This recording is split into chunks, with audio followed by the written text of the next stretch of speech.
Good afternoon to you and welcome. Can you say with absolute clarity now that this fire is finally under control? Good afternoon. Sadly, we can never say it's completely under control, but it's certainly been contained. The difference is that even in areas where you've extinguished fires, if the weather turns against you, the wind picks up very quickly. Some of those burning trees could reignite again. So we're certainly a lot more comfortable than we were a few days ago, and the situation has been largely contained, but it'll be a few days until we'll say, 100% it's under control. What are the principal areas of concern then? Well, the weather always remains a concern. This was a massively large area. So at one stage we were fighting 12 different fires. We're talking about an area stretching roughly from Plettenberg Bay to Mossel Bay up inwards to Oudtshoorn. So that's the size of this area that had to be covered.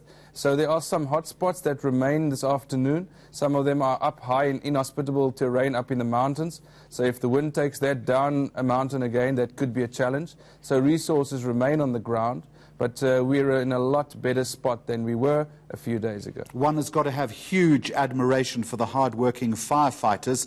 How are they coping right now? I think there's a lot of exhausted people out there. And not only the firefighters, all the aid agencies. We've had social services on the ground from day one. For example, we've had health services on the ground, including people from the SA Military Health Services, from the SA NDF. So a lot of very tired people, but these are incredible human beings, and we can only raise our hands and applaud them. How close are you to establishing a cause at this point, or if you can actually do that? It's very difficult. The first job is to put out the fires. Then you've got to make sure it's not dangerous for investigators to go to areas where fires might have been initiated. So it's going to take a while, but investigations are underway, led by local authorities on the ground, and we certainly look forward to see what might have caused these fires and to see what lessons might be learned. A lot of these fires probably might have been the result of lightning strikes, but we'll have to remain to watch and see.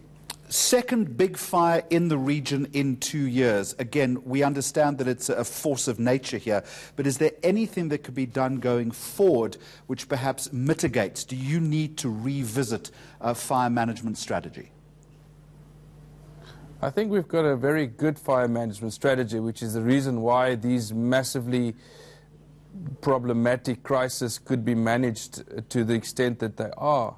It's a testament to the plans we have in place and the people we have on the ground and the structures that can be implemented and rolled out very quickly. The challenge is a tricky one. For example, massive urbanization, building of structures in forested areas, alien vegetation, landowners possibly not clearing out and making fire breaks, for example. So there is a lot of proactive measures that we'd urge landowners to implement across the province as well. As of right now, even if there's no fire in your immediate vicinity, it can change quickly. So contact your local authorities, your local fire brigade. Ask them what can be done to make your structures, your homes, your dwellings more secure in the event of a runaway wildfire, as what we've seen. Simple measures could go a long way.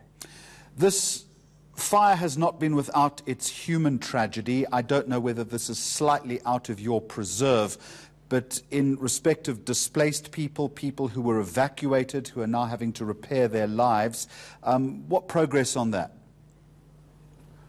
I'm afraid that we deal with the disaster management. Local authorities would deal with assisting communities that have been destroyed. City of Cape Town, for example, I know they provide full sets of dwellings for displaced communities. Other areas in the province, as far as I'm aware, do the same. The provincial government certainly provides assistance as well. About 2,000 people from various communities in this region were displaced or evacuated. Less than 100 are set to return home. We've lost only, I think the number is about 30 homes. The bulk of those are on Sandpark's land, and I do believe that they are implementing measures to return those people to new dwellings as well. James Brent Steyn speaks for Western Cape Disaster Management in Cape Town. Thank you.